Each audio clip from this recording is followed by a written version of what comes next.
Bonjour à tous et bienvenue pour ce nouvel épisode des interviews Scale to Sell. Aujourd'hui, j'ai l'honneur d'accueillir Thierry Vignal. Salut Thierry. Salut. Alors Thierry, on te connaît pour l'aventure Mastéos, qui a eu ses hauts et ses bas, dont la presse a fait souvent ses gros titres. Je vais te laisser te présenter et nous parler un petit peu de cette aventure, et puis on va revenir sur ton parcours de croissance et comment tu le vis aujourd'hui. Écoute, j'ai un profil assez typique de la French Tech et c'est assez malheureux parce que j'aimerais bien que ce soit plus diversifié, mais donc je suis parisien, j'ai fait une classe prépa, ensuite j'ai fait HEC, je suis parti à Hong Kong et à Paris en droit d'abord, donc vraiment inattendu, mais j'ai commencé en cabinet d'avocat, en droit immobilier, en fiscalité. Et ensuite, je me suis exfiltré à Londres où j'ai fait de la finance de marché chez Amundi et chez HSBC sur le trading floor de Canary Wharf, où j'ai fait mes armes sur une salle de marché et où j'ai appris à appréhender le risque et la notion de rendement ajusté pour le risque qui m'a beaucoup servi plus tard dans l'immobilier, on en reparlera sûrement. Et en revenant à Paris, j'étais désœuvré, j'avais perdu le peu d'argent que j'avais économisé en tradant pour compte propre et j'ai lancé Mastéos avec un associé que j'avais rencontré dans une start-up dans laquelle j'avais fait un petit stage d'observation. Et on s'est mis dans un bar et on a lancé Mastéos euh, en 2019. Et voilà. Bon, tout perdre en faisant du trading, c'est un de nos points communs, on y reviendra peut-être plus tard. C'est vrai. Ouais, ouais, malheureusement, mais c'est pas Bah, une... ce qui c'est est pas marrant, c'est parce que toi, tu n'étais pas professionnel, tu n'étais pas trader pro. Non, pas du tout. Mais Et en fait, ce qui est marrant, c'est que moi, j'étais pro et ça m'a pas empêché de perdre. Donc, a priori, si les professionnels perdent, les particuliers ont peu de chances d'y arriver. voilà, c'est la leçon que j'ai retirée. Euh, Mastéos, tu dis que tu as rencontré un associé. Comment s'est passée votre rencontre? Et du coup, c'était quoi l'objectif de Mastéos? Et c'était assez opportuniste parce que moi, j'avais pas de thunes. J'étais au RSA, j'allais Porte d'Italie, faire des ateliers CV, des gens qui touchaient le RSA. Maxime, mon associé, il était également au RSA. On s'est croisés, je te dis, j'ai fait un espèce de petit stage d'observation, dans une start-up et je l'ai croisé là et on est resté quelques mois et ensuite on est parti. Donc je le connaissais pas et c'est vraiment une rencontre hasardeuse de 2 âmes en peine, désœuvrées dans Paris. Et Mastéos, on l'a créé au début sans ambition démesurée. C'était surtout pour survivre, nous, financièrement. Et on s'est dit, bah, écoute, les taux sont pas très élevés. On va essayer on a du temps et on connaît des gens qui n'en ont pas, mais qui ont un peu de capacité d'emprunt. Donc, on va essayer de leur sourcer des deals à Rouen, à Lille, là où il y a un peu de renta, et puis on improvisera. Donc on a créé un site et en 2019, on a dû faire 3 pauvres ventes, on n'a quasiment pas fait de chiffre d'affaires. Et c'est qu'en 2020, où on a commencé à encaisser un peu et à connaître une certaine traction. Hmm. L'immobilier, c'était une de tes passions ou tu y es arrivé par hasard? C'était pas ma passion. J'avais fait un peu de droit immobilier en cabinet d'avocat. Je t'ai dit que j'avais commencé en cabinet. Euh, mais bon, ça a rien à voir avec ce que fait Mastéos. Non, c'était pas une passion. Je suivais un blog quand j'étais trader et que je m'ennuyais sur mon ordi. Je suivais des avant-après de chantier comme tout le monde, mais c'était pas ma passion, non. C'était vraiment de l'impro pour le coup. C'est peut-être pour ça que je me suis raté, mais c'était de l'impro total. Comment ça s'est passé du coup la vie de Mastéos? Donc vous partez en 99, en 2019 tous les deux. Vous commencez à faire des chantiers. Comment vous sourcez des deals? Qui sont les personnes à qui vous vendez? Et comment vous Alors, donc, gérez les opérations? Maxime, mon associé, il reste à Paris, il s'occupe du site, du marketing et du début de tech. Enfin, c'est juste un site au début, quoi. Et il cherche des clients, il anime le LinkedIn. Et moi, je suis sur le terrain, je suis en Blablacar ou en Ouigo et je vais à Rouen, à Lille et là où il y a de la renta. Et puis, je regarde les annonces en ligne, je vais les visiter pour le compte de mes. Alors, tu me demandes qui sont les clients au début, c'est des gens que j'ai trouvés sur LinkedIn, ça peut être des potes d'école, des gens de ma famille. Au début, c'était vraiment mon premier réseau, quoi, et puis quelques contacts LinkedIn. On faisait avec les moyens du bord et les travaux. J'ai rencontré un artisan avec qui j'ai sympathisé au point où je l'ai associé au projet. Il s'appelle Jérôme Manuguera et il m'aidait au début à casser les cloisons et à poser les parquets avec moi parce que moi j'y connais rien en travaux. Et puis après, il s'est occupé de la filiale travaux de Mastéos et il est devenu lead founder associé du projet. D'accord. Mais donc vraiment le début était assez lamentable, hein. C'était deux désœuvrés à côté des toilettes d'un bar, à coder un site et à aller sur le terrain poser du parquet en total impro pour des proches, quoi. Donc vraiment, faut pas glorifier l'entrepreneuriat PropTech. On a commencé avec zéro et le succès est venu plus tard. Quand est-ce que le succès est venu justement? Qu'est-ce qui a fait, qu'il y a eu un effet d'accélération à un moment? Le contexte s'y prêtait énormément puisque on a lancé Mastéos dans un contexte où les taux étaient à zéro, les banques demandaient zéro apport, donc c'était assez facile de vendre de l'immobilier locatif quand ça coûte zéro et que c'est autofinancé dans la plupart des cas. Donc c'était un moment facile. Après, on n'était pas les seuls y avoir pensé parce qu'on arrivait sur un marché très saturé. Il y avait déjà Bivouac, investissement locatif, Beanstalk qui arrive en même temps, projet locatif, il y en avait plein. Et je pense que ce qui nous a différenciés, c'est la, l'histoire qu'on racontait qui était un peu différente. On était un peu moins financiarisé, un peu moins commerciaux, un peu moins agressif dans l'approche, parce que tu sais, le monde immobilier est assez agressif commercialement. Et on s'est dit, on va faire un pas de recul et on va essayer d'avoir une approche où on élève le débat. On avait une newsletter où on parlait de philosophie. Et je crois que le storytelling qu'on a adopté, l'énergie qu'on dégageait, qui était un tout petit peu moins commercial que la moyenne du secteur, elle nous a permis de nous différencier. Et peut-être qu'on avait une bonne vibe au début et c'est ça qui a plu. Et on est devenu assez rapidement visible parce que mon associé est très bon en com et en growth hacking. Et cette visibilité, elle a attiré des médias, elle a attiré des fonds de venture capital. Et on a signé notre premier chèque enfin notre première levée de fonds avec un VC en 2020. C'était Daphne, ils ont mis 2 millions et 2 ans plus tard, on avait levé 30 fois ce montant. Voilà, donc ça allait très vite. C'était quoi le claim de la première levée? C'était, une accélération, une pré enfin, qu'est-ce qui a justifié cette levée et pourquoi vous êtes allés lever tout de suite,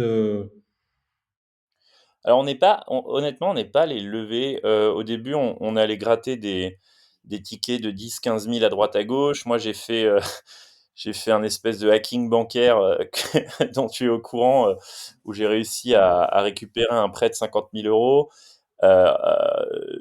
Juste, j'ai pas dit que c'était pour ma boîte, j'ai dit que c'était pour autre chose. C'est pour ça que je parle de hacking. Mais voilà, on vivait de petits virements de proches et de petits business angels. Et puis un jour, un fonds est venu nous voir et nous, on connaissait pas cet univers du VC.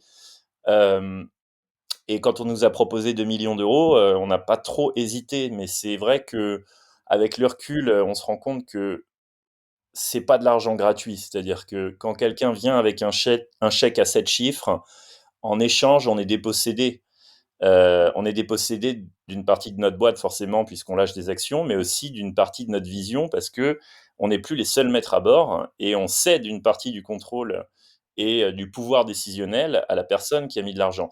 Et le problème, c'est qu'on s'est laissé happer dans cet engrenage un peu sexy des gros chèques de VC. Et au fur et à mesure, on s'est financiarisé, on a cédé le pouvoir à des fonds d'investissement qui sont des gens très bien, mais qui ne sont pas des gens de l'immobilier, qui n'ont pas forcément notre vision. Et peu à peu, à force de lever, on a perdu cette vibe, on s'est financiarisé et on a progressivement été dépossédé du pouvoir.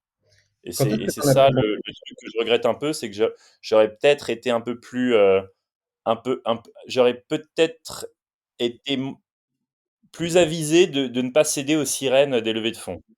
quand est-ce que tu as pris conscience que tu as été dépossédé?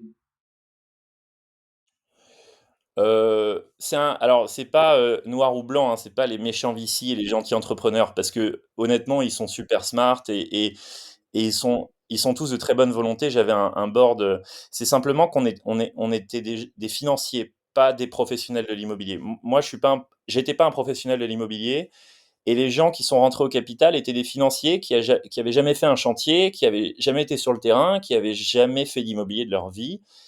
Et une boîte qui fait de l'immobilier de terrain avec des chantiers, des locataires et dont les gens au pouvoir n'ont pas d'expérience IMO, bah, c'est compliqué à gérer. Et donc, c'est des décisions financières, mais pas forcément des décisions de bon sens et peut-être qu'on aurait mieux fait d'avoir des plaquistes au board et pas des financiers, même si ce sont des gens très bien, très intelligents. C'est juste que je pense que c'était pas adapté, pour ce qu'on faisait. Et Et donc, pardon, j'ai pas répondu à ta question, mais quand est-ce que j'ai été dépossédé? Bah, moi, j'ai vu mes cofondateurs, partir les uns après les autres, enfin être poussés par la sortie, avec plus ou moins d'élégance, et c'est vrai qu'il y a des managers qui ont été staffés, alors avec mon accord, hein, mais je veux dire, il y a quand même des managers qui ont été parachutés, avec qui je m'entends super bien, mais du coup, c'est vrai que c'est devenu de moins en moins ma boîte, et parce qu'on m'a, conseillé certains candidats, on m'a fortement conseillé certains candidats et c'est des candidats très bien, mais du coup, c'était plus moi aux commandes, quoi. ces candidats, ils t'ont, accompagné dans le scale? Ça s'est passé comment? Oui, parce que en fait, on a beaucoup accéléré au début. Alors 2019, on n'a rien fait. 2020, on a commencé à avoir une vraie traction. C'est ça qui a attiré de la visibilité et qui a attiré les VC. Ils se sont dit: «Ces types-là, ils vont vite, ils perdent pas de temps, ils commencent à faire beaucoup de ventes». Et cette traction qui a attiré les VC, malheureusement, elle a continué à une vitesse absolument ahurissante et le fait que les VC rajoutent de l'argent là-dessus, ça n'a fait qu'accélérer l'accélération et ce qui fait qu'en 2 ans, on est passé de 2 à 400 salariés, on est passé de, 2 000 000 de chiffre d'affaires à 20 millions de chiffre d'affaires, et le problème, c'est que c'est devenu complètement ingérable. Il y avait une telle complexité opérationnelle à gérer des centaines de chantiers dans des centaines de villes et dans plusieurs pays avec 400 salariés et des centaines d'actionnaires, tout est allé trop vite et cette complexité opérationnelle, elle était absolument ingérable et j'en oublie la question initiale. Non, ces profils-là, comment ils t'ont aidé à scaler, en fait? Ah oui, oui, oui, ah pardon, et effectivement, et donc à ce moment-là, les VC, ils se rendent compte qu'on n'arrive plus à gérer cette vitesse et cette complexité et donc un réflexe qui est tout à fait valable, c'est de dire: «On va mettre des adultes à la barre, quoi». On va mettre des types qui ont fait, des ops, à grande échelle dans d'autres boîtes, on va mettre, des gens qui étaient chez Amazon, des gens qui ont fait, heu, des militaires, enfin voilà, des profils qui pour le coup sont, sur le papier les gens parfaits pour gérer de la complexité opérationnelle et moi le premier, je suis très impressionné par les CV qu'on avait. Mais c'est des profils qui sont pas des gens de l'immobilier, c'est des profils parfois qui sont très tech et donc c'est des réflexes de VC de la tech, mais où on dit: «On va mettre la superstar de la tech», mais c'est une superstar qui marche bien pour gérer un SaaS d'intelligence artificielle. Et une superstar de la tech, que tu payes une blinde, elle va pas améliorer, ton process travaux, elle va pas faire que tes chantiers finissent à l'heure, enfin voilà quoi, c'est juste des talents qui sont inadaptés pour ce qu'on fait et c'est un peu ça la leçon Mastéos, c'est que il y a eu une confusion des genres. On faisait de l'immobilier, on faisait du terrain, on jouait avec du placo et on a joué dans la cour des grands qui est celle de la tech, des grosses levées de fonds, de BFM, des VC, etc. Et ces deux mondes ne sont pas faits pour se rencontrer parce que quand on fait de l'immobilier, il faut mettre un pas devant l'autre, il faut avancer avec prudence, on gère du chantier, du locataire. On ne peut pas tricher, il n'y a pas de raccourci, on ne peut pas prendre de stéroïdes. Et c'est ça la grande leçon. On a voulu aller trop vite avec des gens qui sont pas de notre monde et qui devraient pas l'être. Il t'aurait presque fallu un super chef de chantier de Bouygues plutôt qu'un vrai CTO, quoi. Moi, je pense vraiment qu'il m'aurait fallu que des plaquistes, des mecs qui sont sur les chantiers non-stop et des gens de bon sens, qui comprennent le terrain, si tu veux, et pas des stars de la tech, ni des C-levels top niveau. Intuitivement, ça paraît être la bonne solution, mais en fait, c'est pas adapté. Il faut des experts sectoriels à tout prix quand on Pourquoi fait de vous avez l'immo. cherché à créer de la tech, en fait?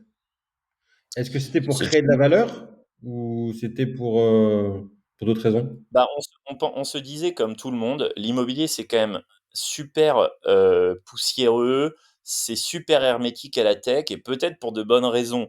Mais on se disait: «Mais pourquoi il y a tant de paperasse? Pourquoi tout est lent? Est-ce qu'on ne peut pas faire de l'immobilier comme on commande un Uber ou comme on se fait livrer une pizza?»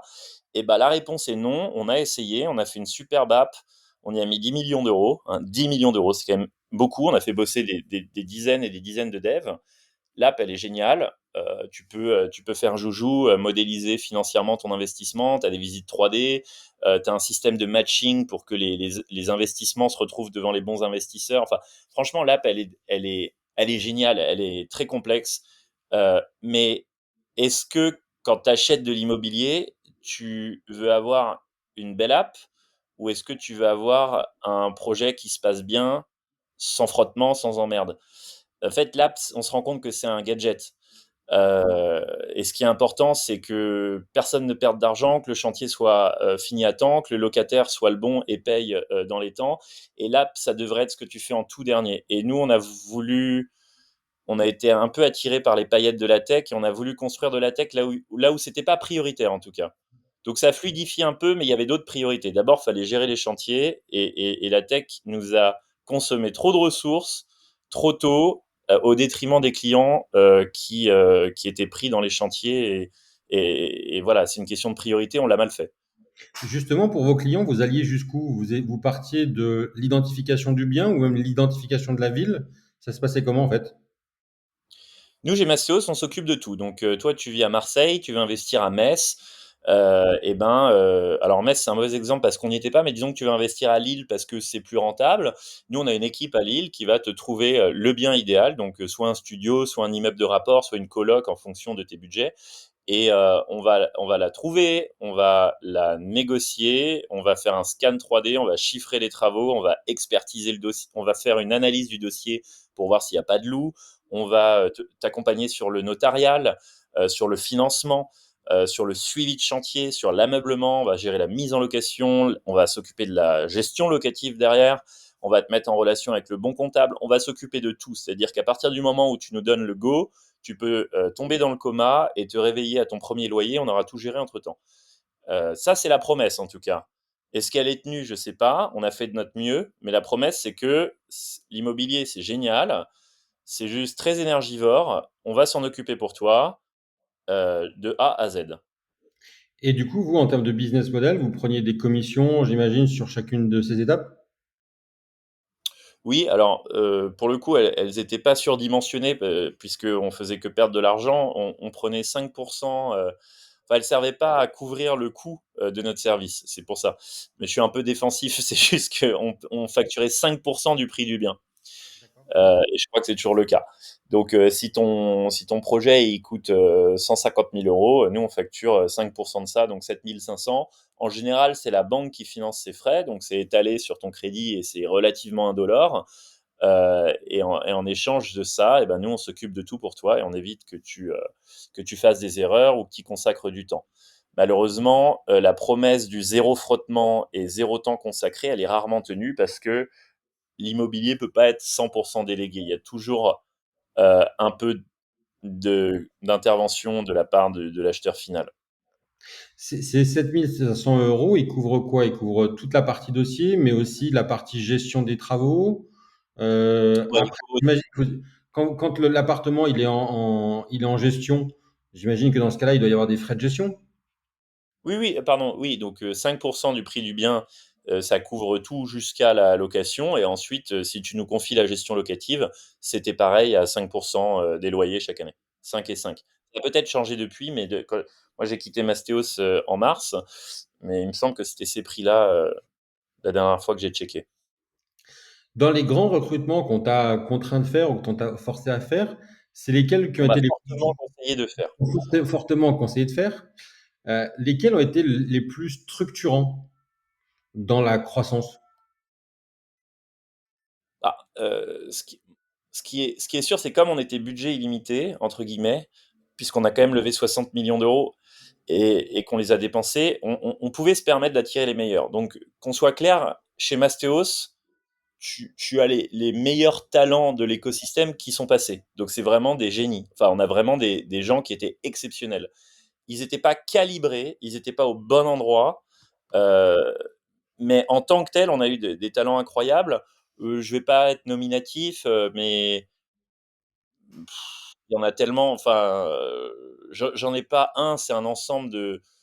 C'est vraiment. On a mis enfin, les actionnaires ont mis des adultes à la barre, mais peut-être trop et peut-être trop adultes et peut-être et peut-être trop loin du terrain, mais je ne peux pas te dire en particulier une personne qui m'a aidé vraiment à scaler. C'était un ensemble de C-levels placés en même temps dans différents départements.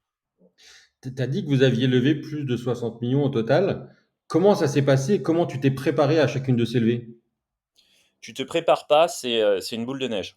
En fait, ce qui est dur, c'est les premiers 100 000 ou le premier million. Alors, les ordres de grandeur n'étaient pas les mêmes à l'époque, hein. On est en 2020. 2020, le marché est inondé de liquidités, les taux sont à zéro, il y a une euphorie financière, et du coup, c'est beaucoup plus facile en 2020 de lever des fonds que maintenant. Si tu veux. Moi, là, je relance un projet dans pas trop longtemps. Je suis en train d'amorcer une levée de fonds. Si j'arrive à lever 50 000 euros, je suis content. Alors que à l'époque, lever 1 million, c'était pas en claquant des doigts, mais sur un PowerPoint, et si tu présentais bien et que tu butais pas sur tes mots, tu avais une chance de lever. Donc nous, les 2 premiers millions que nous ont offert notre premier actionnaire, c'était les plus durs. Après, c'est vraiment un track, une boule de neige. Les deux attirent deux de plus. Puis ça crée un espèce de FOMO parce que quand on lève 4, ça attire la visibilité sur la place VC, et puis un petit coup de BFM et ça y est, il y a un autre fonds qui nous contacte, et en plus les chiffres sont bons, donc ça aide pas mal. Donc c'est vraiment un contexte favorable, une traction des chiffres qui est bonne, et, euh, et c'est une boule de neige. Mais en fait, le plus dur, c'est le 0 à 2 millions. Le 2 à 60, après, il va tout seul, quoi. Tu pars dans un track où tu as seed, pré-série A, série A, post-série A, bridge, pré-série B, et puis c'est pas mécanique, mais après, c'est comme quand tu passes les étoiles au ski, quoi. Tu les enchaînes. Belle métaphore. Et à un moment, comme tu disais au départ, vous n'étiez pas parti pour lever des fonds. T'as pas eu un moment de doute de te dire, est-ce que je dois vraiment lever autant d'argent? Si tu veux, moi, quand j'ai créé Mastéos, encore une fois, j'étais à côté des toilettes d'un bar. Si tu veux, moi, je n'avais pas l'ambition de créer une licorne. Je voulais juste payer mon loyer. Donc, et quand quelqu'un est venu me proposer un chèque, je me suis dit, bon, bah, ça peut prendre. En fait, c'est vrai que ce projet qui ressemblait à rien, finalement, je commence à y croire, quoi. Et donc, j'avais pas de plan préétabli. Si tu veux. J'avais jamais créé de boîte, j'avais jamais fait d'immobilier, j'avais pas l'intention de faire un truc gigantesque. Et moi, j'ai été pris dans une euphorie, quoi. Et donc, je naviguais à vue, et j'avais pas un master plan à tête de lever versus pas lever. Comme on dit en anglais, I go with the flow, tu vois. Je suis un peu bercé par les vagues, et quelqu'un vient me voir avec un chèque, je dis pourquoi pas, ça nous permettrait de faire ci, ça, et on y va. Et de toute façon, c'est pas que, j'avais rien à perdre, si tu veux. Je partais du RSA, donc à peu près tout me convenait. T'étais accompagné dans tes levées par des banques d'affaires? Oui, de toute façon, tu sais, tu es toujours accompagné. Alors, au début, tu es tout seul. Tu as 2-3 copains qui peuvent te donner des conseils, mais c'est pas leur argent, c'est pas leur boîte, donc ça vaut rien. Après, à partir du moment où il y a une première levée de fonds, tu as une horde d'advisors qui se précipitent pour te vendre des services de conseil. Ton actionnaire, il te place un advisor au board. Enfin, des advisors, j'en ai, je pense, des dizaines et des dizaines qui me sont tombés dessus tout au long, que plus ou moins bien attentionnés d'ailleurs, parce que l'advisory, ça coûte cher. Donc oui, oui, j'en avais plein. Mais c'est vrai, pour répondre autrement à ta question, que c'est pas mal d'avoir dans cette horde de courtisans cherchant à t'envoyer des factures, d'avoir un vrai mentor désintéressé qui est là pour ton bien. Et c'est vrai que j'avais un mentor en tête. Ouais. J'avais quelqu'un qui était de bons conseils, et qui m'a accompagné, qui est un ami d'école. C'est pas mal d'avoir un mentor. Et ce mentor, c'est lui qui t'a montré à un moment ou à un autre que tu partais pas dans la bonne direction ou il était plus là à ce Le moment-là? problème, c'est que a posteriori, ça paraît absolument évident qu'on partait pas dans la bonne direction, et qu'on allait trop vite, et qu'on avait trop levé, et qu'il y avait trop de staff, et que les taux allaient monter, et que notre structure de coût elle n'était pas adaptée à cette probable montée des taux qui allait impacter notre business. En fait, a posteriori, ça paraît tellement évident qu'on passe vraiment pour des débiles. Mais je te jure que sur le moment, il n'y a rien d'évident. Et le meilleur des advisors, et encore une fois, au board, on avait quand même EDF, on avait les partenaires des fonds les plus dingues, on avait des gens surdiplômés. Et oui, en permanence, on essayait d'ajuster le tir, mais à aucun moment on s'est dit: «On va dans le mur», tu vois? C'est vraiment au moment où les taux ont quadruplé d'un coup et on a perdu tous nos clients d'un coup et on s'est retrouvé avec une structure de 400 salariés face à un marché qui était à l'arrêt total, qu'on s'est dit: «C'est fini». Mais mais non, il n'y a pas eu un type à un moment qui a eu la sagesse de prendre du recul, de tirer la sonnette d'alarme et de dire, «Vous faites n'importe quoi». Et d'ailleurs, je pense pas qu'on faisait n'importe quoi parce que on allait juste trop vite et on n'a pas eu le temps de se retourner quand les taux ont explosé. Mais c'était pas évident à voir, honnêtement, hein, quand tu es, aux manettes. Est-ce que dans ces moments-là, ton pire ennemi, c'est pas toi? Bah, non, parce que j'étais plus aux commandes. En fait, le pi en fait, justement, c'est qui le pire ennemi à ce moment-là? C'est Christine Lagarde, qui fait monter les taux. Mais en fait, le problème, c'est que à force de lever des fonds, bah, tu as plein de gens qui prennent des parts dans la boîte et puis du coup, tu te retrouves avec plein de décisionnaires, puis tu as plein de C-level. Ces C-level, c'est des managers, donc le CMO, CTO, CPO, CEO, COO. Et en fait, tu as de plus en plus de gens qui dirigent la boîte et le pouvoir se morcelle et du coup, la responsabilité se morcelle. Moi, je suis président, mais j'ai un directeur général et puis il y a un directeur général délégué, puis il y a un président du board et puis il y a des actionnaires et puis il y a des C-levels et en fait, tout le monde décide, personne ne décide et il aurait fallu qu'il y ait un dictateur, tu vois? Et là, c'est devenu quelque chose où le pouvoir s'est morcelé entre différents stakeholders, hem et c'est pour ça que c'est devenu i quand tu il faut un capitaine de bateau, il y en avait plus. Il y en avait plus parce que les VC voulaient prendre le pouvoir en plaçant des pions qui avaient eux-mêmes leur agenda. Moi, le président, j'avais un rôle plus symbolique qu'autre chose à un moment, donc j'allais faire du BFM, pendant que, les managers prenaient des décisions. Mais à la fin, le pire ennemi, c'est le morcellement du pouvoir et et et puis la dilution des responsabilités. Tu as dit que tu avais des associés qui avaient été plus ou moins, gentiment et élégamment, mis en dehors du projet. Comment tu as vécu ça? Bah, il y en a un qui a reçu un gros chèque, donc là, ça allait. D'autres, c'était moins sympa, mais heu, en fait, mon associé fondateur, il s'est pas fait mettre dehors. Il à un moment, à la fin, les actionnaires étaient pas très sympas avec lui, mais ils l'ont pas mis dehors pour autant. Et puis les 2 personnes qui ont été poussées vers la sortie, c'était pas vraiment des cofondateurs, c'était des late founders. C'était des gens qui nous ont rejoints très tôt, mais qui étaient pas à l'origine du projet. Et les actionnaires ont considéré qu'ils étaient pas calibrés, pour gérer une boîte d'une telle ampleur. Et donc après, c'est un deal à l'amiable, c'est une négociation, c'est pas violent non plus, hein. On te fout pas dehors comme ça d'un coup, c'est une négo. Donc c'est pas traumatisant. Mais ça participe de cette impression d'être dépossédé au fur et à mesure. Et puis comme derrière, il y a un énorme chèque de 20 millions, du coup, ça adoucit un peu le choc, et puis tu vois, quand quelqu'un t'offre, 20 000 €, tu es prêt à accepter pas mal de choses, sans râler, en fait. C'est ça le problème. Mmh. Et toi, du coup, j'imagine que toute cette ambiance a beaucoup impacté la culture d'entreprise que tu avais, mis en place. Comment, du coup, tu recrées une culture ou comment tu t'adaptes à la culture qui s'impose à toi? Et ben, malheureusement, tu la recrées pas, tu la perds. C'est pas tout rien ne se perd, rien ne se crée, tout se transforme. Bah, là, ça se perd, en fait. Ta culture la culture familiale, qui existe à l'origine de la start-up où on est une véritable famille et on va travailler comme si c'était sa propre boîte, enfin, en tout cas, je parle pour les 1ers salariés. Cette vibe, cette culture, cette énergie, elle disparaît au fur et à mesure que la startup se financiarise. Bon, ça, c'est le cas de 100 des startups. Forcément, c'est beaucoup plus facile de maintenir une culture homogène et good vibe au début. Après, ça devient une structure un peu corpo, un peu la défense, un peu moquette épaisse, beaucoup plus rigide, beaucoup plus processée. Forcément, quand il y a 400 salariés, bon, bah, il y a des RH, il y a de la politique interne, et donc non, il y a pas c'est impossible de maintenir cette culture. Donc moi, j'ai essayé de maintenir un peu de légèreté, mais c'est pas les deux trois blagues que je faisais lors des meetings, avec, les équipes qui ont suffi. Malheureusement, la culture, elle s'est éteinte.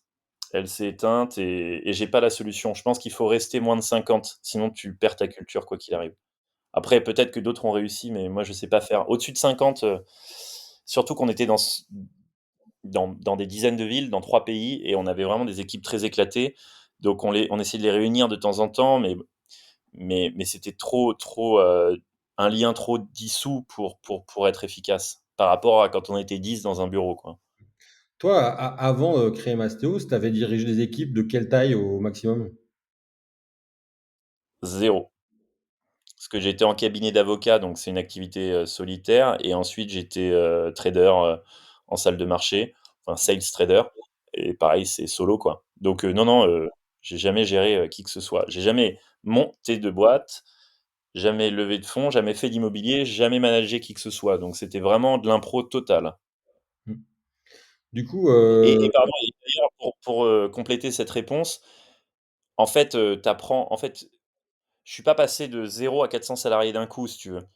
Et donc je suis passé de 2 salariés à 3, puis à 4. Donc j'ai appris à gérer 2 salariés, puis à en gérer 3, puis à en gérer 4, puis à en gérer 5, et puis à en gérer 100 et 400. Donc c'est pas, 0 à 400, donc c'est pour ça que c'est relativement gérable aussi, même en absence d'expérience, mais il faut aller très, très vite pour se former. oui, mais tu as fait 0 à 400 en 3 ans, même pas? Ouais, non Donc, mais n'empêche que je suis quand même passé de 3 à 4 puis à 5, donc en fait, ça va vite, mais on arrive à s'adapter parce que c'était pas non plus un par heure, quoi. C'était, donc c'est un cours, c'est un master RH, accéléré, c'est un cours de management accéléré, ouais. quand est-ce que tu prends conscience, que vous n'arriverez pas à redresser le tir? Bah, relativement tard honnêtement, hein. Parce que nous, on a quand même, des actionnaires, aux poches très profondes et on s'est toujours dit qu'ils nous refinanceraient quoi qu'il arrive. C'était un peu le pacte. C'était, «On lève beaucoup, on dépense beaucoup, on prend des risques, mais vous inquiétez pas, on est là les gars, le jour où il y aura plus de trésor, on refinance» et ils ont toujours refinancé, jusqu'au moment où ils l'ont pas fait. Et je comprends, parfaitement puisqu'il y avait plus de marché. Donc, si tu veux, à partir du moment où le marché est mort, c'est clair que tu as pas envie de refinancer une boîte, dans ce contexte. Donc, et et et c'est vrai que le marché, il s'est effondré vraiment brutalement parce que juin 2022, on faisait 250 offres en un mois. Mars 2023, on faisait encore 150 offres en un mois. Donc c'est pas la même chose, mais c'est pas non plus zéro. Tu vois? Tu fais 150 deals par mois, tu te dis pas: «Ma boîte est morte». Septembre, on faisait zéro vente. C'est allé vraiment trop vite pour qu'on s'en rende compte. Le marché, il s'est effondré, absolument effondré, avec la hausse brutale des taux et donc il y a un moment, bon, bah, il y avait plus de business, il y avait que des coûts, il y avait des VC qui refinançaient pas donc terminé. On n'avait même pas le temps de licencier les gens. Le marché dégringolait plus vite que notre capacité à réduire les coûts. Mmh. Et la capacité de pivot, elle était inexistante? Si, mais tu pivotes, quand tu es un Zodiac, tu peux naviguer entre les vagues, mais quand tu es un paquebot de 400 personnes, le moindre pivot prend 6 mois et on perdait tellement d'argent que 6 mois, c'était largement trop par rapport à notre trésorerie, donc on n'a pas le temps de pivoter. On a essayé de faire un pivot en modèle mandataire, je te passe les détails, mais les pivots dans des temps aussi contraints, avec une structure de coût qui a été aussi large, ils sont durs. Il faut les anticiper largement en amont et ça demande une expérience, d'arriver à anticiper des événements macro si tôt et avant tout le monde. C'est une expérience que j'ai pas, que personne n'avait et personne n'a vu, l'iceberg arriver assez tôt. Tu parlais de la culture du risque. C'était un moment que tu avais eu dans ta précédente expérience professionnelle. Là, tu avais oublié dans cette partie la gestion des risques?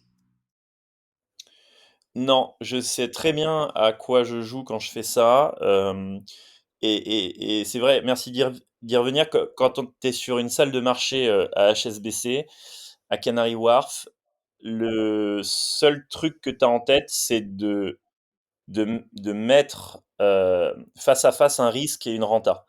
Donc tu dis: «Si je vais chercher du 15 j'ai 15 points de risque en face» et en fait, à chaque fois que tu vas chercher un espoir de gain, tu sais dans la culture financière d'un trader qu'il y a un niveau de risque qui va avec et les 2 sont tout le temps corrélés, c'est une règle absolue. Le seul moment où ils sont pas corrélés, c'est lors d'escroqueries à la Madoff où on te promet du, 15, sans risque, et c'est une escroquerie. Donc moi, je sais, face à ces énormes levées de fonds, à cette énorme accélération, que je suis en train de prendre un risque qui est proportionnel à, à cet espoir de gain. Et c'est pour ça qu'aujourd'hui, ce risque, il s'est matérialisé puisque j'ai fait faillite et ce risque, il se matérialise aujourd'hui. Donc j'ai tout perdu et c'est OK et il y a et c'est ça fait partie du jeu et j'ai une pression juridique qui est énorme, j'ai une pression financière qui est énorme et le risque s'est matérialisé. Mais je savais à quoi je jouais, je sais que le jeu du VC, c'est un jeu risqué et quand on va chercher des valos à 150 millions, on va chercher un risque qui est strictement proportionnel à ça et quand on investit à Roubaix à 15 de rendement, on va aussi chercher de la sinistralité locative qui est au même niveau. Et il faut toujours se rappeler de ça. Il n'y a pas de rendement sans risque. On lève pas 60 millions sans prendre le risque qui va avec. Et j'en ai toujours été conscient. C'est pour ça que je fais pas une dépression aujourd'hui. Je suis au courant dès le début que les deux vont ensemble. Et tes clients, ils en avaient conscience de ce risque ou pas? Bah, mes clients, je les ai pas, je leur ai pas fait prendre un risque démesuré, hein. Je vends enfin, j'ai pris l'exemple de l'immeuble à Roubaix, mais finalement, on vend des trucs tout à fait, enfin, on vend des T2 à Marseille, des studios, à Villejuif, enfin, on vend de l'immobilier, relativement, normal, hein, traditionnel. Moi, je parle du risque, VC, Dis-moi des si, gens ouais. qui investissent. Mais après, les clients, pour la plupart, et certains ont souffert de la faillite, mais ça, c'est un autre sujet. Pour la plupart, on fait des investissements pas très risqués. La plupart ont plutôt bien réussi, les loyers sont payés, ils ont profité de financements pas chers. Donc, modulo les chantiers qui ont mal été gérés et surtout sur la fin, la plupart des clients n'ont pas pris de risques. C'est plutôt les investisseurs qui ont investi dans Mastéos qui ont pris des risques. Mais c'est leur métier, eux. Pas tous, parce qu'il y a aussi des particuliers qui ont investi et avec le recul, je me dis que c'est pas une bonne idée de laisser les particuliers, exposés à cette classe d'actifs parce qu'ils ont pas forcément conscience des niveaux de risque qui vont avec les espoirs de gains, qu'ils attendent. Comment ça, il y a eu des particuliers? C'était des friends and family ou c'était des levées Ah, communautaires? il y a les friends and family du début. J'ai eu le malheur de faire, une levée en crowdfunding, était en plus pas nécessaire à l'époque, mais je pensais que ça me ferait du marketing. Donc il y a des particuliers qui ont investi dans la boîte. Bah, là, mon voisin a mis 2 000 €, donc tu vois, maintenant, à chaque fois que je le croise, c'est gênant. Non, non, il faut vraiment réserver le VC aux pros et à ceux qui sont conscients du risque VC. VC, tu peux faire fois 100, mais 9 fois sur 10, tu fais 0. Voilà. Justement, là, tu as parlé de ton voisin, donc d'impact perso.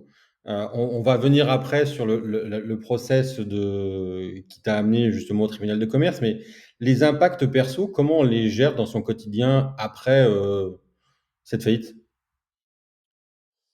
Bah, c'est très pénible, je suis pas hermétique au stress non plus. J'ai été habitué aux montagnes russes et aux pics d'intensité, aux pics d'adrénaline dans les 2 sens, hein, c'est uniquement des montagnes russes que je vis depuis 3 ans et je suis piqué à ça. Bon là, c'est que de la descente, mais disons que mon mental s'est adapté au cours de cette aventure à ce genre de pic de stress et je fais beaucoup de sport.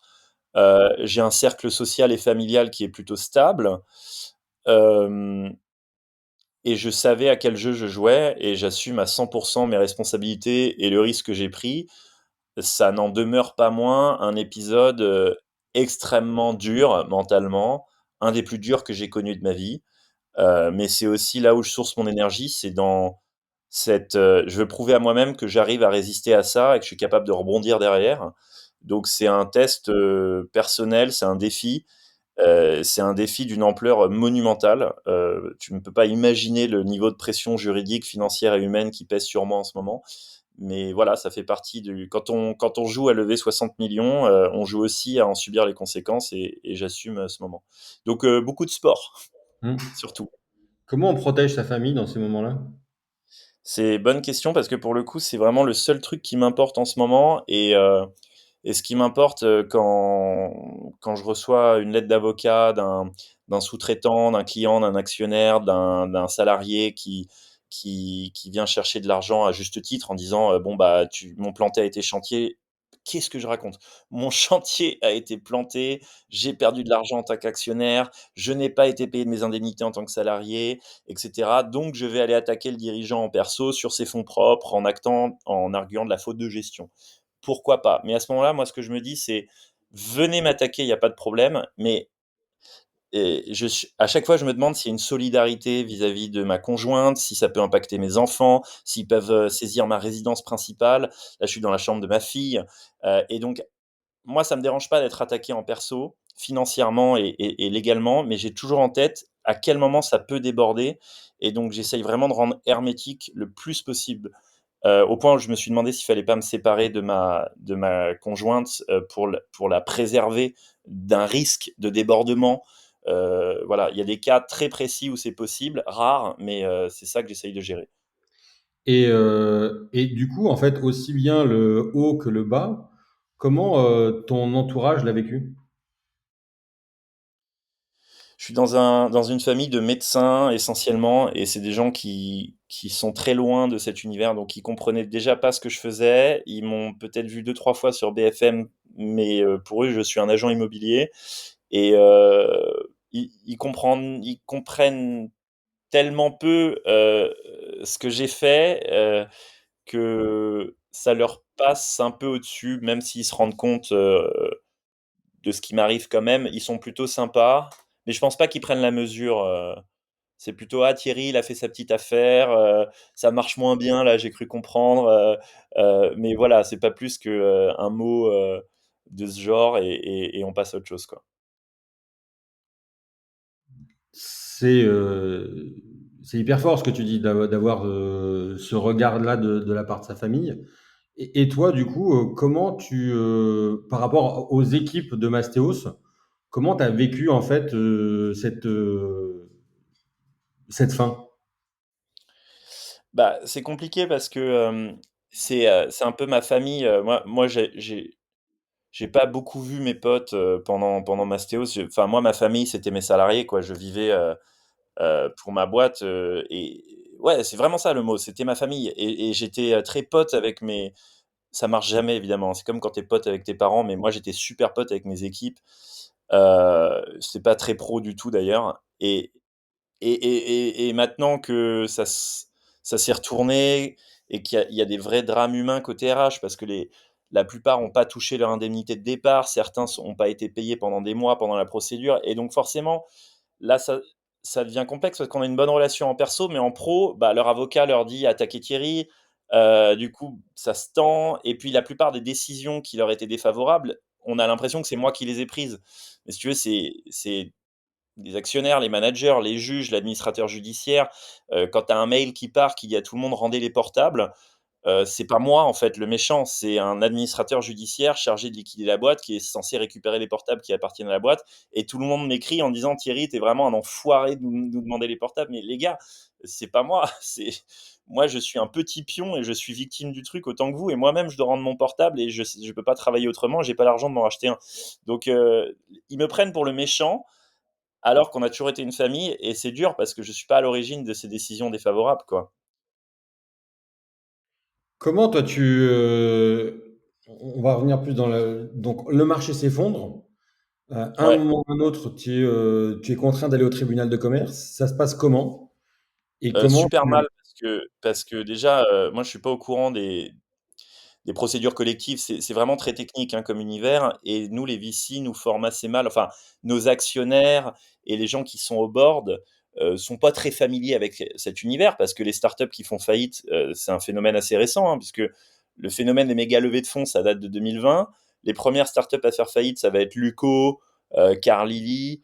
Moi, j'arrive un peu dans ce tas, mais si tu veux, le tribunal de commerce qui est de Corse, ils ont jamais vu une startup de leur vie, quoi. Enfin, de cette ampleur en tout cas. Et puis mes actionnaires, ils ont très très peu d'expérience en faillite de start-up parce que c'est un univers un peu nouveau. Euh, et donc, bah, quand on nous dit vous avez 45 jours pour déposer une DCP post-cessation de paiement, bah, nous on se dit c'est quoi une DCP? Ça veut dire quoi une cessation de paiement au sens légal? mon actionnaire, il dit que c'est bon, on a le temps et qu'il va me refinancer. Est-ce que je dois l'écouter ou est-ce que je dois relire un texte de loi? Euh, et t'es pris entre... Parce que le VC, l'actionnaire, si jamais tu vas déposer une cessation de paiement, il perd tout. Et toi, si jamais tu tardes à te déclarer en difficulté auprès d'un tribunal, et ben je mets à risque ma responsabilité personnelle. C'est une faute de gestion de tarder à se déclarer en difficulté financière. Et donc, si tu veux, je suis tiraillé entre mes actionnaires qui me disent non, mais Thierry, tu as le temps, on va refinancer, tu vas trouver un moyen, tu vas relever des fonds, tu es super bon à ça. Te précipite pas au tribunal pour déposer ta cessation de paiement, tout va bien, on va trouver une solution. Et de l'autre côté, il y a mes copains juristes qui me disent en fait, Thierry, tu es déjà en retard et il faut que tu te traces. Et donc à ce moment-là, il y a un vrai conflit, un vrai désalignement qui se crée entre moi, le président mandataire social, et mes actionnaires. Et donc c'est un moment super violent. On avait des relations incroyables, mais le moment où j'ai dû déposer une cessation de paiement, là, ça a clashé. Ça a clashé vénère. J'ai pas d'autres mots. Ouais, j'imagine. Euh, Comment tu vis personnellement, en fait, justement, ce désalignement? Bon, c'est du business, hein, de toute façon, je me suis fâché avec personne, enfin, je veux dire, ça reste du business, donc à aucun moment il y a eu, on m'a pas agressé physiquement, personnellement. C'était un moment assez fâcheux, ce moment précis où il y a un désalignement d'intérêts, mais faut toujours se rappeler que tant qu'il y a pas mort d'homme, et qu'on fait du business, chacun a le droit de maximiser ses intérêts. Heu, c'est pas inhumain, quoi, je veux dire, donc j'en veux à personne vraiment, et je m'entends plutôt bien avec la plupart de mes anciens actionnaires. Comment toi, Et ils tu m'en veulent as pas non ouais, plus que ça, je veux dire. ton intérêt, c'était de survivre. Je crois que tu as déjà raconté dans plusieurs podcasts, toi, financièrement, tu as rien récupéré tu jamais fait de cash out et autres. Comment toi, tu as maximisé sur la fin, justement, ton intérêt pour te protéger de ces risques? En fait, justement, je maximise pas mon intérêt sur la fin, j'essaye de minimiser mon risque. C'est-à-dire que moi, je me suis endetté pour créer la boîte, je sais que je prends un risque fort parce que j'ai déjà tardé, j'arrive déjà très, très tard dans le process de cessation de paiement, enfin d'obligation légale de dépôt de cessation de paiement. Donc moi, à la fin, j'essaye juste de minimiser le risque. J'essaye juste d'avoir le moins d'exposition juridique possible. Mais à aucun moment, c'est vrai, j'ai à aucun moment gagné d'argent dans cette aventure, et c'est pas grave parce que c'était pas forcément une ambition de départ d'en gagner beaucoup. Hem, mais en tout cas, ça rappelle aussi à quel point tout cet univers des méga levées de fonds et des méga valos est fragile parce que, si tu veux, l'été dernier, la boîte, elle valait 155 millions, mes parts, elles en valaient 25. Heu et puis 3 mois plus tard, je peux pas payer mon loyer et je me nourris de pasta box. Donc si tu veux, les méga valos, les méga levées de fonds, les articles dans Les Échos et les émissions sur BFM, c'est vraiment des paillettes, mais c'est fragile cet univers. C'est pas du vrai argent. Tant que tu perds de l'argent, tu vaux rien, et c'est ça, qui est dommage dans l'écosystème du venture capital, c'est qu'il y avait pas de culture de l'EBITDA. Aujourd'hui, il y en a une, mais c'est un château de cartes. C'est méga valo sur des boîtes qui crament du cash inutilement. Et nous, les fondateurs qui pensions être millionnaires, en fait, on vaut pas mieux qu'à l'époque où j'étais Porte d'Italie à toucher mon RSA. Parce que je reviens au même point de départ. Quel conseil tu donnerais à un entrepreneur qui réfléchit à éventuellement aller au tribunal de commerce? Bah, faut vraiment anticiper le truc, faut y aller beaucoup plus tôt que ce que va lui dire son actionnaire, surtout si c'est un VC. J'ai rien contre les VC, je suis désolé d'ailleurs de diaboliser, je suis désolé, c'est juste mon univers, et c'est vrai que la culture VC, elle est peu compatible déjà avec l'immobilier, mais surtout avec le tribunal de commerce quai de Corse, où les calendriers judiciaires matchent pas du tout avec les habitudes last minute des VC. Donc moi je dirais bien anticiper, parce qu'il faut arriver devant le juge pour avoir une chance d'être redressé, de survivre. Il faut arriver devant le juge avec 6 mois de trésor. Moi j'arrive, j'ai plus rien dans les caisses au moment où je me présente, le juge me prend pour un grand malade parce que personne m'a dit qu'il fallait prévoir 6 mois de trésor. Donc ce que je conseille aux gens qui commencent à stresser, c'est de très en amont, prendre les devants, appeler un administrateur judiciaire en mandat ad hoc ou en conciliation. Mais en tout cas, mieux vaut anticiper et être trop tôt que trop tard. Prendre une assurance chômage du dirigeant, euh, forcer un cash-out, ne serait-ce que pour payer les frais d'avocat si ça se passe mal un jour. Moi, j'ai pas vendu une seule action, j'ai pas fait de cash-out, j'ai pas touché d'argent, mais du coup, je peux pas payer d'avocat aujourd'hui. Et voilà. Intéressant comme conseil. Anticiper. Anticiper. Qu'est-ce que tu as appris sur toi dans toute cette histoire? Euh, c'est une bonne question. C'est très philosophique. C'est un de tes Bah, en domaines. fait, j'ai appris. Ça va être super bateau ce que je vais dire, mais j'avais pas particulièrement confiance en moi en lançant Mastéos. J'avais beaucoup sacralisé l'univers de l'entrepreneuriat et je pensais que c'était réservé à des génies. Et en fait, moi, ce que ça m'a appris, c'est que je suis capable de faire des trucs. Je suis capable de faire un truc d'ampleur, un truc grandiose. Alors, ça a foiré de manière grandiose aussi, mais savoir ça, tu vois, aujourd'hui, là, j'essaye de survivre financièrement, bah, j'ai au moins fait ça et du coup, je suis assez confiant. Maintenant, si je veux relancer un projet et que je dis que je vais monter un gros projet, les gens me prennent au sérieux et moi, je me prends au sérieux. Donc, si tu veux, personne n'a vraiment confiance en lui au point de se penser capable de faire des trucs de dingue. Et l'avoir fait, ça montre qu'on a en soi, quelque part en soi, on a tous la capacité de créer quelque chose d'ampleur, de grandiose. Même si on n'a pas confiance en soi, il faut mettre un pied devant l'autre. Et si j'en ai été capable, d'autres peuvent en être capables. Il faut juste mieux anticiper la fin et pas finir comme moi. Mais ça m'a appris ça. Et maintenant, j'ai une espèce de confiance en moi qui est un peu plus solide parce que j'ai quelque chose de factuel pour me dire que je suis capable de faire des choses d'ampleur et que c'est pas juste des plans sur la comète. Voilà. Tu t'es fait coacher en tant que dirigeant pendant ton expérience Mastéos ou pas? Pas trop, pas trop. J'ai fait un peu de media training pour éviter de bafouiller, pardon, pour éviter de bafouiller à la télé comme je viens de le faire. Mais tu vois, j'ai déjà tout perdu. Mais j'ai fait essentiellement du media training. Ouais. Et tu n'avais pas de recours à des personnes qui t'aidaient à définir ta vision ou la Si je formaliser? t'ai dit, il y a toute une horde de gens qui vont te facturer 1 000 € de l'heure pour te donner des conseils à droite à gauche, d'advisory, de coaching, de trucs, mais c'est du vent tout ça. Il n'y a rien qui remplace l'expérience, vraiment. Il n'y a pas besoin de coach en fait. Tu te coaches, c'est la réalité qui te coach en temps réel. Est-ce qu'à un moment, tu t'es senti ne plus être le bon dirigeant pour ta boîte? Bah, je me suis tout simplement pas senti être dirigeant puisque je t'ai dit très très vite enfin en tout cas j'avais l'impression de plus avoir le pouvoir sur ma boîte. Donc je me disais pas je suis un mauvais dirigeant, je me suis dit j'ai même pas l'opportunité de l'être parce que bah en fait on m'a collé des managers un peu partout et puis j'ai un board et j'ai des et donc non je me suis très vite senti non dirigeant de cette société alors que je l'étais sur le cabis. Mais j'aurais peut-être dû plus résister et assumer le fait que j'étais le président et que cette responsabilité, il fallait la défendre et il fallait résister aux prises de pouvoir d'autres acteurs. Voilà. Donc là, j'ai pas assumé ma responsabilité, je me suis laissé bouffer, laissé déposséder de mon pouvoir. C'est quoi l'avenir de Thierry Vignal? Bah, relancer un projet. De toute façon, j'ai pas trop le choix vu que je suis pas embauchable, j'ai pas de chômage et que j'ai maintenant que je suis piqué à l'entrepreneuriat, je peux faire que ça. Et donc l'avenir, c'est essayer de survivre à cette période pénible de faillite et relancer un projet peut-être un peu plus prudent cette fois, un peu moins un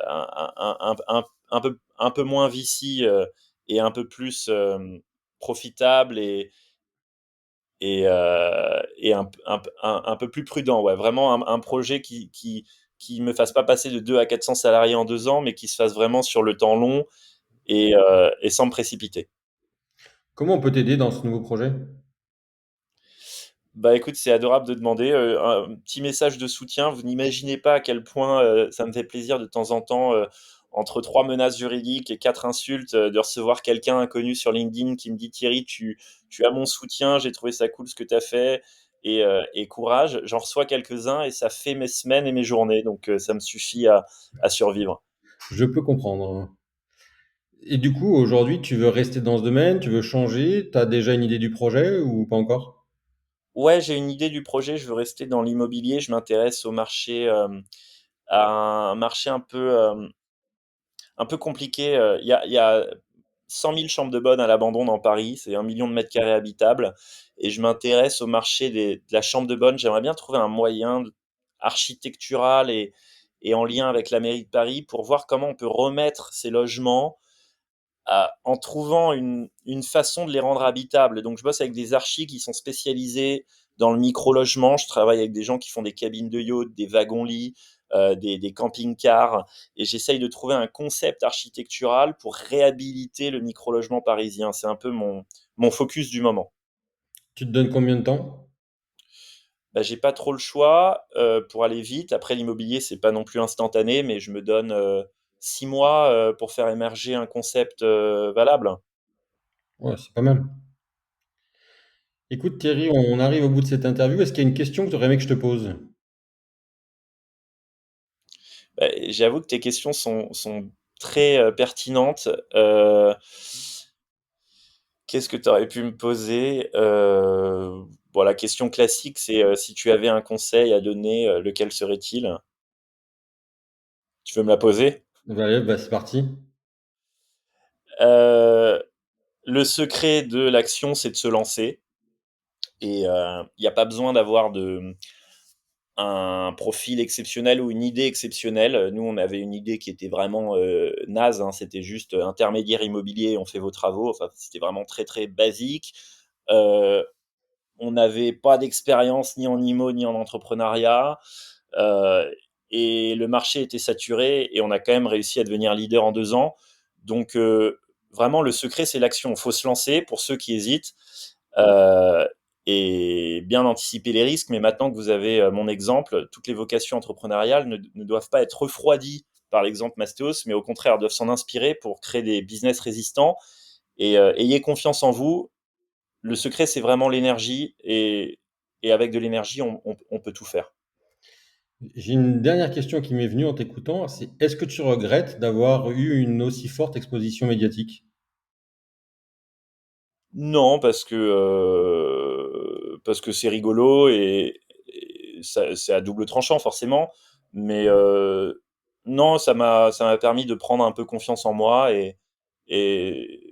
enfin, avant, dès que je parlais devant plus de 3 personnes, je me mettais à trembler et maintenant, j'arrive à être sur un plateau relativement à l'aise et donc ça m'a permis de gagner confiance en moi et c'est déjà ça de prix. Super. Écoute Thierry, si on veut te contacter, c'est LinkedIn du coup le meilleur canal? Ouais, OK, c'est donc ça. j'espère qu'il y aura de nombreux messages de soutien qui viendront, pour, égayer tes journées. En tout cas, après cet épisode. Si je devais inviter une personne avec qui tu pourrais me mettre en relation, tu me suggérerais d'inviter qui? Hem, moi, j'aime bien Adrien Pelligri de Estia. C'est l'entrepreneur qui m'inspire le plus en ce moment. Estia, c'est une boîte qui essaye de rendre accessible le logement pour ceux qui sont pas tout à fait solvables. C'est une problématique qui est assez noble et c'est l'entrepreneur qui m'inspire le plus de tout l'écosystème en ce moment. On partage les mêmes valeurs et c'est quelqu'un de très intéressant. Et voilà, c'est lui que je te conseille. Adrien Pelligri de Estia. Ouais, Estia, si ma mémoire est bonne, c'est la déesse du logement ou quelque chose comme ça. C'est ça, la déesse du foyer Du foyer, voilà. Donc, chez les super. Grecs. Et ben, je vais la contacter. Je te remercie beaucoup et puis, bah, écoute, à très bientôt et beaucoup de courage pour, et ce que tu traverses en ce moment, et surtout beaucoup de réussite pour les nouveaux projets. Merci beaucoup de m'avoir reçu. À très Ciao, bientôt, Thierry. salut.